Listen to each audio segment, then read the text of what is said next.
Right, so eye protection must be worn. That's sometimes the sign that you see in places where people need to look after their eyes. And, we value that, don't we? And as we've been talking already, you might remember a time when you had an eyelash in your eye, or I actually have had sawdust in my eye, and I guess Will might have had sawdust in his eye, and other people. And you'll probably understand Jesus' illustration. We protect our eyes almost above any other part probably of our body when it comes to the sensitivity of it all. And you can imagine in an age where almost no one had a mirror, how do you look after your eyes that you can't even see? You can only kind of guess what your eyes look like by looking at other people's. We forget a lot of that, don't we? And, we're used to photographs and cameras and so on. And Jesus then is saying that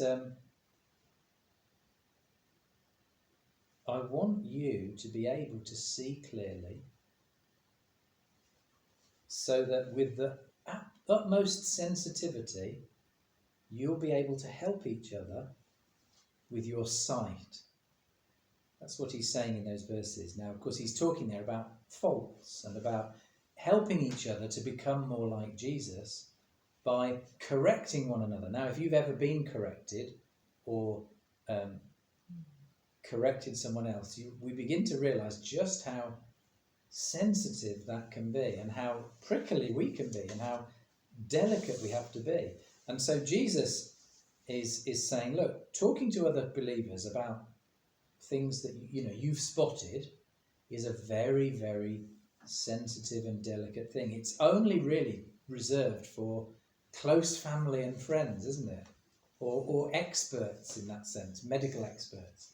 And so it's only really for people who are willing to let others close. And so I think one of the things that we'll see here is that Jesus is challenging us all by saying, well, how willing are you in the church to have other people come alongside you gently and say, can I help you in this area?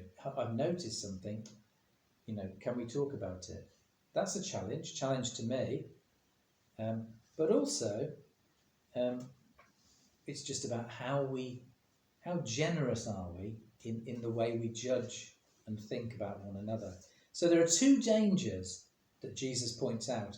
And it is interesting that 5 of the verses are about the danger of being too critical, verses 1 to 5. And then verse 6 is about the other danger, I think, not being critical enough. Now, it might be that that's quite a helpful balance, 5 to 1. And maybe that's something we should bear in mind. So what Jesus is really talking about is, how do we as believers help each other in our struggle to overcome our sins? And so we begin by looking at this whole idea of judging our judging. Right? So I've got 4 warnings, or 4 things here. The first one is really the command. And I think it's verse 1, where Jesus says, do not judge. I'm going to put that in a positive way, and I think this is what Jesus intends. He's saying, be generous in the way you think about your brothers and sisters. We must be super generous in not coming to conclusions about what others do hastily or harshly or unfairly. And so what is Jesus saying? Well, I mean, he's certainly... How many of us have ever heard this? You're judging me, aren't you? You can't judge me. That's just exactly what Jesus is not doing here. He's not saying that we shouldn't judge ever, or we shouldn't have a critical mind. Because very soon in verse 6, Jesus says, watch out for dogs, watch out for pigs. Jesus is being judgmental there, isn't he? And later on in verse 15, which we haven't read, he'll say, beware false prophets. If I said to you, lovely weather today we're having, isn't it? And you could say, I couldn't possibly comment because I'm not allowed to judge. I'd rightly say, that's nuts. When you go to the doctors, you don't want the doctor to be undiscerning. when you want to make a decision about moral choices, you could just say, oh, well, there's no judging. No, Jesus isn't saying that at all.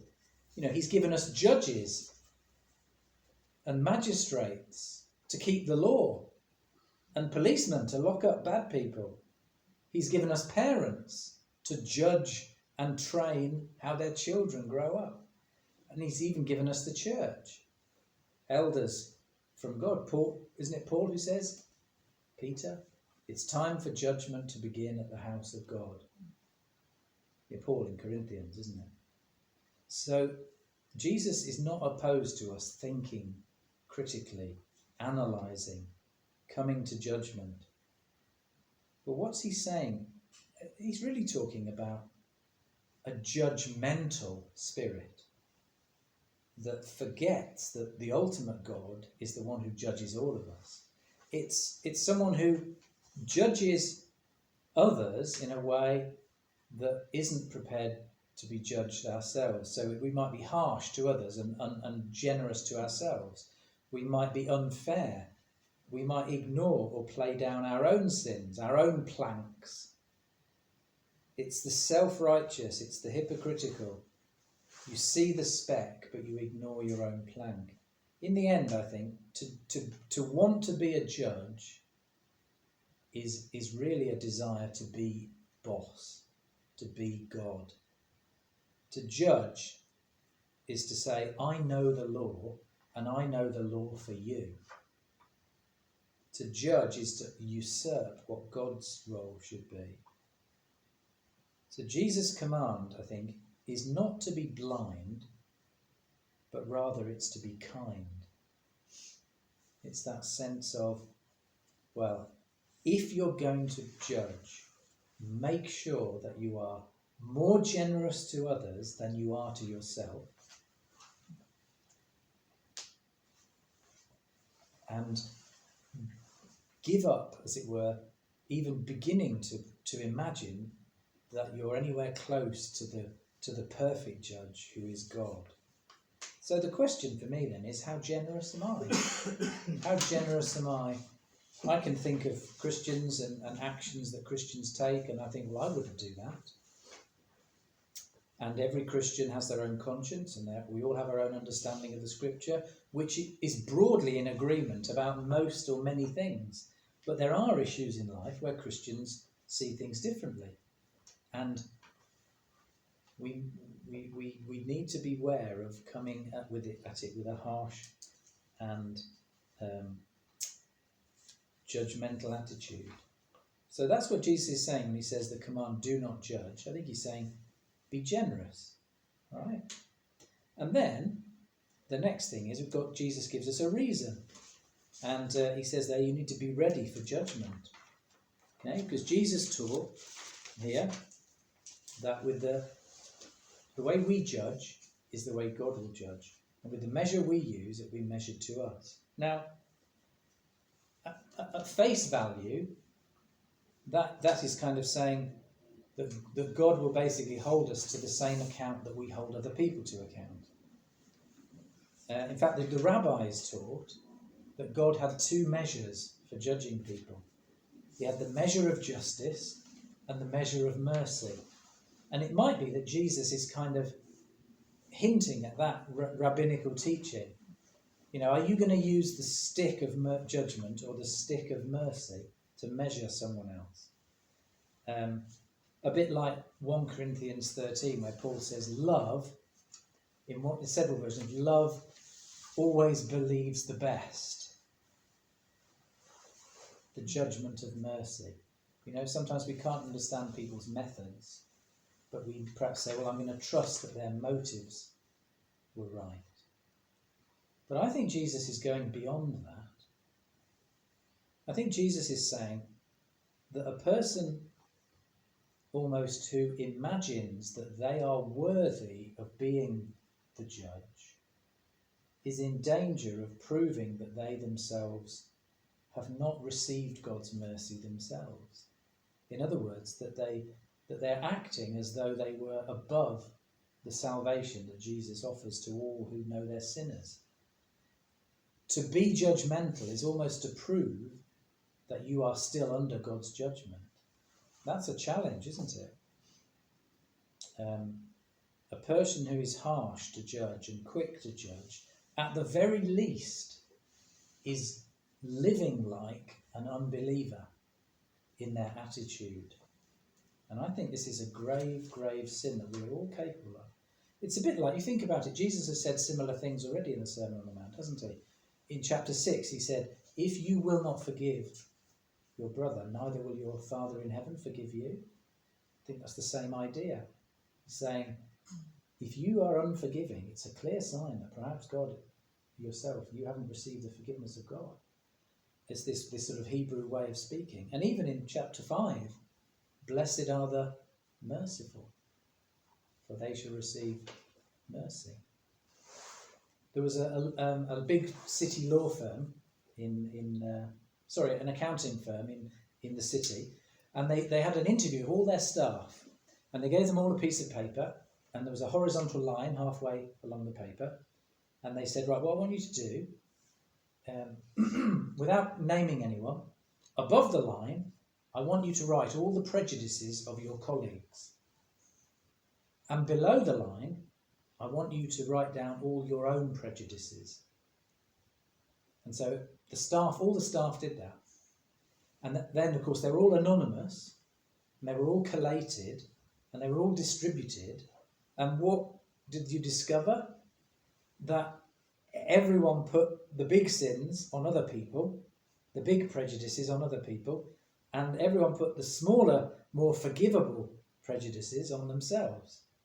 And when everyone saw this, everyone sort of realised, maybe actually I'm not as self-aware as I really think I am. And I think that is a human problem. We can't see our own eyes, can we? And I think that is quite a nice picture of, we can't see our own failings often, can we? It's quite easy to see the failings in others. And that's a real humbling. I think this verse about judgment is saying, look, to really help our brothers and sisters in this very delicate area, we need to be so conscious that we are humbled by God's judgment of us. Have we received, has God shown to us the nature of our sin so that we're in a position to plead for his mercy and be merciful when we help others in this area? So I think that's what Jesus is encouraging us to do. So the challenge there is, excuse me, do I rejoice in God's mercy to me? I'll just take a sip. Right, okay, so very quickly then, thirdly, some advice, Jesus says, and this is the big illustration that we know, and I think this is a great example of Jesus' sense of humour, actually, as well. It's a kind of irony, isn't it? So we have this story of the sawdust and the plank. And you can see this illustrated even in the Bible. I mean, I think the clearest biblical example of this is probably King David, where he commits adultery with another man's wife, and then to cover that up, he gets the husband killed, and then he hides it all away. And meanwhile, along comes Nathan the prophet and tells him the story of a rich man who's got loads of sheep, but he steals the only lamb that belongs to his poor neighbour, and David is outraged by this horrific injustice.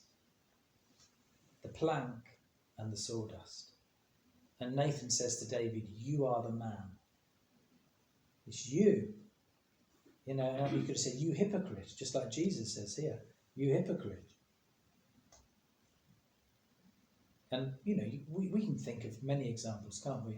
I was struck recently by, I'm often quite outraged and annoyed when the BBC has shows on the telly that peddle a certain agenda to do with sexuality.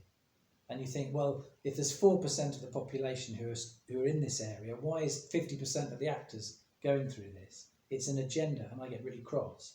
And then I think, but do I get cross at watching like violent war films? I mean, I don't watch many violent war films, but We've watched some, haven't we? Do I get cross when there's other things in other movies that I'm more comfortable with? Because we've had 75 years of media. You know, there's been war films ever since I was growing up. Not against war films in and of themselves now, actually, don't worry. But, you know, it's just my blindness, perhaps. Of course, you know, they might all be wrong, in which case, perhaps we need to think about, well, what does Jesus want me to watch? But that's another issue. But my point is, what do we do here? I was thinking, more babies have been murdered in Britain since the start of the Russian invasion of Ukraine than people have been killed, Ukrainians have been killed in Ukraine. They're both horrific, but why am I less outraged by one than the other? These are just questions that I've been asking myself this week about, am I truly self-aware about my own, what makes me cross when I judge? And I think it's right to be angry. We should be angry at all injustice. But we know, Lord, give me the vision to see clearly. And it is interesting. It can be young and old as well, can't it? I think young and old can come at this in different ways. I think perhaps if we're younger, I mean, I say we, I mean, that doesn't really apply to me anymore, but if we tend to see things in black and white. So it's obvious. Why can't you see that this is right and this is wrong? That tends to be the struggle of the young, I think, more so. This is obviously wrong, this is obviously right. But is it? And then as we get older, I wonder if we have a different sort of judgmental attitude, which says, well, I'm older, I'm clearly wiser, I'm not listening to you youngsters, do what I say because I'm old. Notice I included myself in both groups there, so maybe I'm middle-aged. Do we know better? So Jesus is really saying, look, I do want you to be able to help each other. I mean, at the end of verse 5 is Jesus' aim, isn't it? I want you to be able to see clearly so that you can help each other. In other words, I want you to be part of a church where it is expected that we will have, at least with friends, close friends, we'll have discussions about how we're growing in our holiness. And that means we have to be open to that, and it means we have to be willing to be told as well as to help others. And Jesus is saying, look, I want you to be open to that so that you can help your brothers and sisters. That's a great challenge, isn't it? In terms of, you know, what's church all about? Is church just about, well, I come along and I get blessed by the preaching and I go away and live my life? Or is church a family where we kind of help one another in the real nitty-gritty of growing as a Christian? And that's a challenge. So I've put there, we need to stop pretending that we're already enough like Jesus, that we don't need any correction. And we need to see that church means other Christians knowing us well enough to come alongside and say, do you know, I think I might want to do that differently if I was you. Can I help you?